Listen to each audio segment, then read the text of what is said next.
오늘도 참 좋으신 우리 주님의 은총과 평강이 사랑하는 우리 모든 성도들의 삶 가운데 가득 넘쳐날 수 있기를 축복합니다. 오늘은 이제 아멘. 역대하 1장의 말씀을 시작하면서 역대하의 말씀을 함께 나누도록 하겠습니다. 역대상의 긴 여정을 지나서 이제 역대하의 첫 장을 열립니다. 바로 이것은 다윗의 시대가 저물고 이제 그 아들 솔로몬의 시대가 시작되게 되는 말씀입니다. 1절의 말씀을 보게 되면 다윗의 아들 솔로몬은 자기의 왕위를 튼튼히 굳혔다. 주 하나님께서 그와 함께 계시며 그를 크게 높여 주셨다. 솔로몬이 위대해진 이유가 무엇이라고 이야기하고 있습니까? 성경은 분명히 이야기합니다. 주 하나님께서 그와 함께 계시며 재능도 군대도 재물도 아니라 그가 어, 위대해진 이유는 하나님께서 함께 하셨기 때문입니다. 여러분, 솔로몬에게 하나님이 함께 계심으로써 이 말씀이 솔로몬이 어떠한 역할을 감당할 수 있었는지를 우리는 볼 수 있습니다. 이 왕이 통치를 시작하며 가장 먼저 한 일이 무엇입니까? 2절에서 4절의 말씀을 보게 되면 솔로몬은 각 그 천부장, 백부장, 재판관 그리고 이스라엘의 지도자들 각 가문의 족장들을 부르고 주님의 종 모세가 광야에서 만든 회막으로 데리고 나아갔다라는 것입니다. 여기에서 우리는 중요한 말씀을 우리는 깨닫게 되는데요. 이 같은 말씀이 열왕기상 3장에도 등장합니다. 그런데 열왕기상에 있는 이 말씀을 보게 되면 이 기브온에서 예배를 드렸던 제사를 드렸던 이 장면이 솔로몬 한 사람의 조용한 개인적인 예배로 이 열왕기상 말씀이 등장하고 있습니다. 그런데 이 역대기의 기자는 다르게 그리고 있습니다. 뭐라고 이야기하냐면 2절의 말씀에 보았던 것처럼 천부장, 백부장, 그리고 재판관, 지도자, 족장들이 함께 했다라고 기록하고 있습니다. 이 예외는 왕 한 사람의 신앙 사건이 아니라 온 이스라엘에 함께 드린 온 공동체의 예배라는 것입니다. 이 역대기의 말씀을 함께 나누면서 제가 늘 강조했던 이야기가 있었죠. 역대기가 강조하는 것은 온 이스라엘이라는 것입니다. 다윗이 궤를 옮길 때도 온 이스라엘, 온 회중과 함께 했죠. 그리고 솔로몬의 이 첫 예배도 그 뒤를 잇는 것입니다. 예배는 나 혼자의 사적인 취미가 아니라 온 교회가, 온 성도들이, 모든 사람들이 함께 하나님 앞에 서는 자리였다라는 것이죠. 바로 역대기 기자는 한 사람만의 예배가 아닌 온 민족의 예배가 되어야 함을 강조하고 있는 것입니다. 자, 그리고 이 5절에서 6절 말씀을 보게 될 때에 다만 훌의 손자요 우리의 아들인 부살렐이 만든 놋제단은 기브온에 있는 주님의 성막 앞에 있었다. 그래서 솔로몬은 회중과 함께 그리로 나간 것이다. 솔로몬은 거기 주님 앞 곧 회막 앞에 있는 놋제단으로 올라가 번제물 1000마리를 바쳤다. 그렇게 기록하고 있습니다.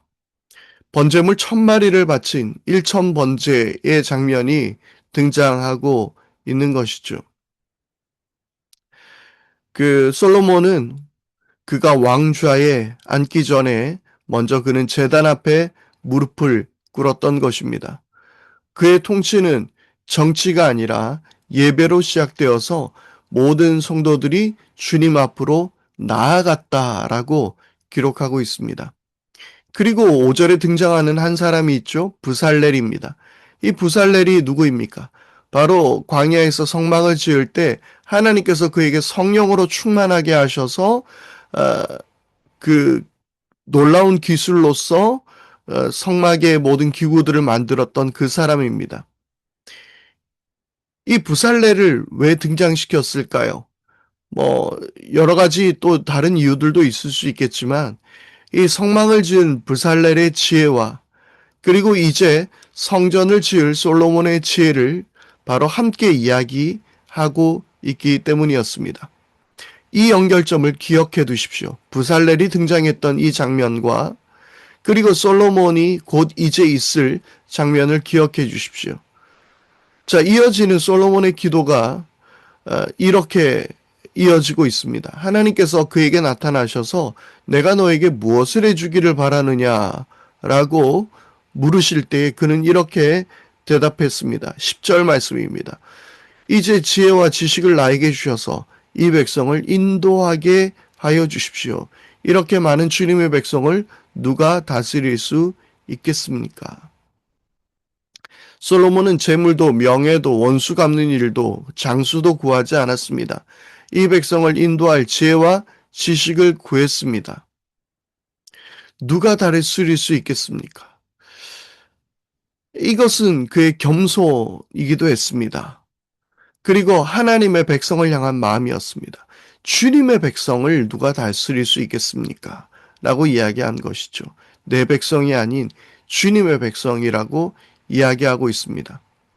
그런데 여러분, 솔로몬의 지혜하면 무엇이 가장 먼저 떠오르십니까? 바로 이 솔로몬의 지혜의 이야기가 있고 난 후에 열왕기상의 말씀을 보면 그 유명한 재판 이야기가 등장하죠. 그 두 여인이 자기의 아들이라고 이야기하는 그 재판 이야기 유명하지 않습니까?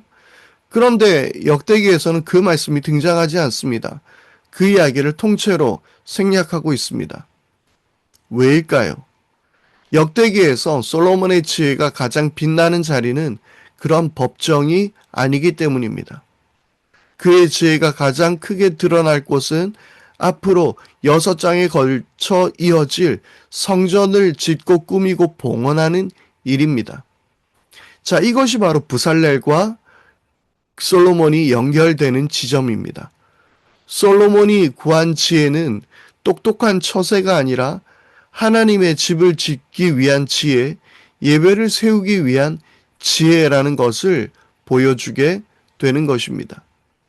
이어지는 이 다음의 말씀들, 2장부터 이어지는 말씀들을 통하여서 그 지혜가 하나님의 이 성전을 짓는 것에 쓰여졌다라는 것을 우리는 보게 됩니다.